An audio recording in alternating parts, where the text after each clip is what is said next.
Hi everybody and welcome to my Unruly Housewife channel. Today I'm going to show you how to make tube beads. Here's some examples here that I made a while ago.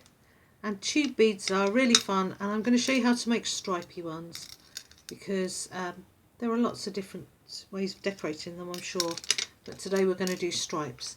Now these are very simple to do and they do not need a lot of equipment. You will need, now you remember I mentioned these first in the acrylic block video, you will need some sort of see-through thing that you can roll the beads with, and I've got an acrylic block.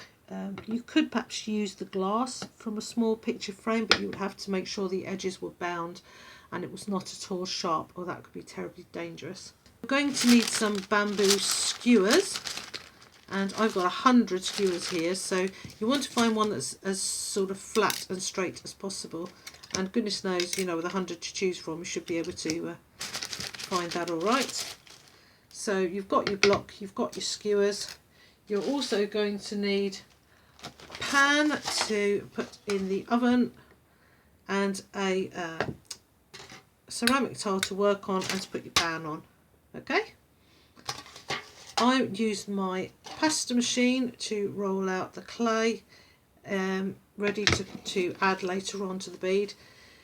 If you don't have a pasta machine, I would suggest that you use 3 thicknesses of cereal packet either side on your tile, and then roll with some sort of rolling pin. That.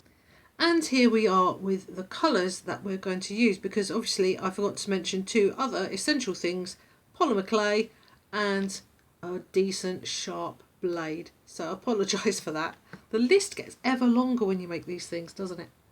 So this is what we're going to use. Now for these beads I used just a bit of dark scrap clay really for the core, but with the ones I'm going to make now, because I find that slightly disappointing to look at, I've decided to marble the clay for the centre of the beads out of the colours that we're using, and that way I think it will be a little bit better disguised. So the process for making striped beads like these is very simple. You will need the core to be threaded onto the skewer,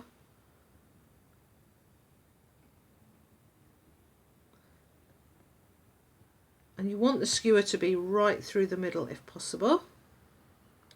Well, you definitely do, if possible. I'm being too nice there. You need it right through the middle.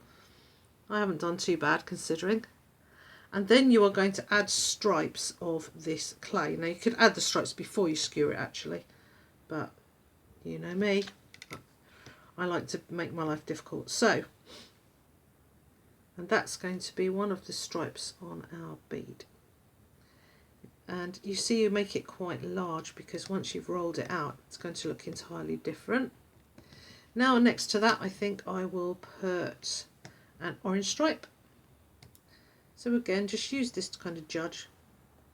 Thin orange stripe there, slightly thinner than that one, but I'm keeping a really thin one for later.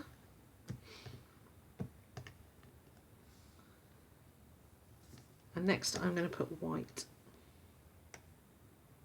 I want to put some of this in. I love this teal, absolutely gorgeous, isn't it? Let's measure that up against that.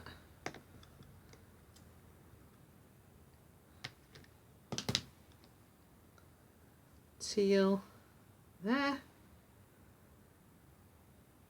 Teal and orange are sort of in every film, aren't they? If you look at shots in films, then quite often filmed with kind of teal and orange next to one another.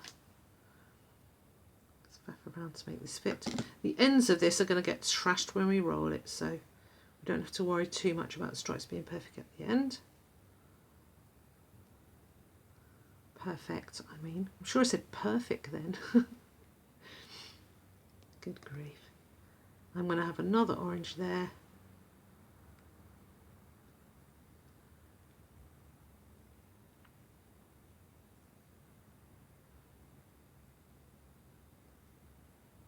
Close that up, and I think we'll put some more of this blue here. So I hope I haven't made too routine a pattern of it, but, and there we have it. Now 100% do this before you put it on the skewer. And then we're just going to roll it together to join it up. The things I do not to restart my video. Okay, so let me get another tile, and now I'm going to roll this out. Now I did discuss in the comments to my acrylic block video the possibility of using guides for this, so perhaps using a couple of knitting needles here taped to the tile so that I don't go down too far and I don't go down too wonky.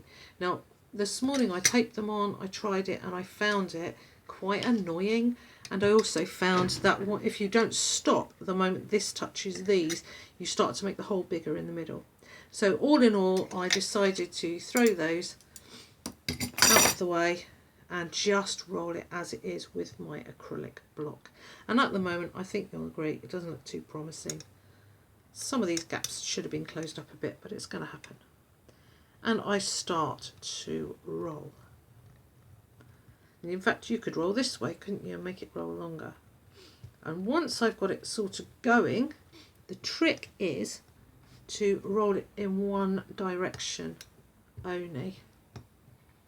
If you roll it in one direction only, you start that movement towards the pattern that you want. And just once you start to feel it get a little bit loose, pinch those ends in to hold it a little more firmly in place, and keep rolling. And I'm going to keep rolling away from me. And you see what's happening there, it's starting to twist, and then I will just help it on its way a little bit, and then I will start to roll it away from me again. We're going to edit this down a little bit because it's quite boring to watch, or maybe I won't, because look at that, it's so amazing to see your stripes appearing. You will find yourself pressing down more on one side than the other. Now we've decided not to use guides, and so you're going to have to check that yourself. Check yourself before you wreck yourself, you know, as the young people say. And just make sure that you compensate a little for your natural bias. Now you can see here that some of these lines are wider and some of them are narrower, and you can adjust that, or you can embrace it, you know, and think you'll have some difference in some of your beads. It really is up to you. I can feel this getting quite loose, so I'm sort of squishing it on a little bit, stretching it out.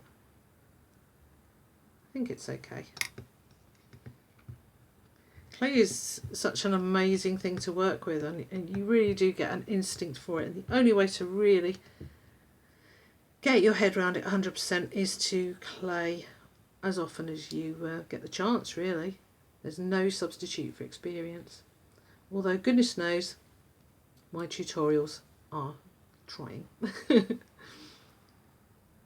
So there we go.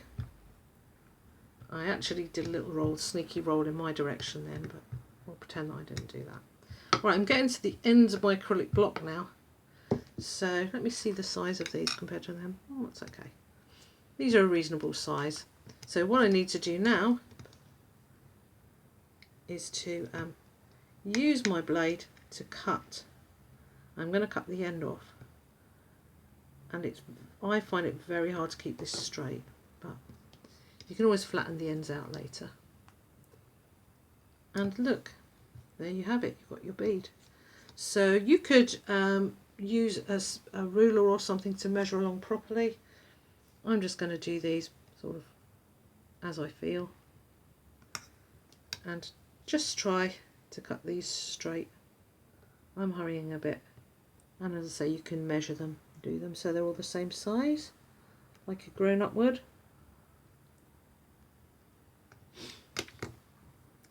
I'll take these off of here just so I can show them to you. And I like that effect of the marbling in the middle. I think it fits in a lot better than using scrap clay. and then perhaps you want to just give them a little square up if you want to, or you can just cut them and leave them on the skewer if you're better at it than me.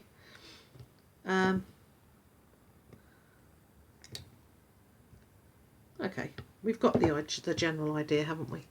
Once you've got them all cut and they're all to your taste, you can put them on the skewer. Let's just get this bit out of the way. And then your skewer can go across your little tin tray and pop them in the oven. And you could do several batches, couldn't you, and thread them across this way or whatever. Or I just put mine like that this morning. Put them in the oven and cook them according to the manufacturer's instructions. And there you have them. And you can also just use black clay to make little joining beads like these ones, spacer beads. And they really are yours to do what you like with. And I think they've come out a really nice colour. With finishing the beads, just give them a buff with a piece of denim. I mean, it's so robust, clay, that it's almost a shame to put any kind of varnish on it, because that's never going to last as long as the polymer clay does. If you know what I mean. It's tougher just having the clay. So buff it with a bit of denim. What I did with these to bring the colour out was I added a bit of Renaissance wax. And in fact, my friend Tracy's done a little bit of polymer clay information about Renaissance wax, and I will link to that in my description. So there you have it. That is how to make striped tube beads. I hope you enjoyed that. If you found good value in it, do like and subscribe to my channel. Leave any comments or questions down below. Thank you for watching. I love you all. Bye bye.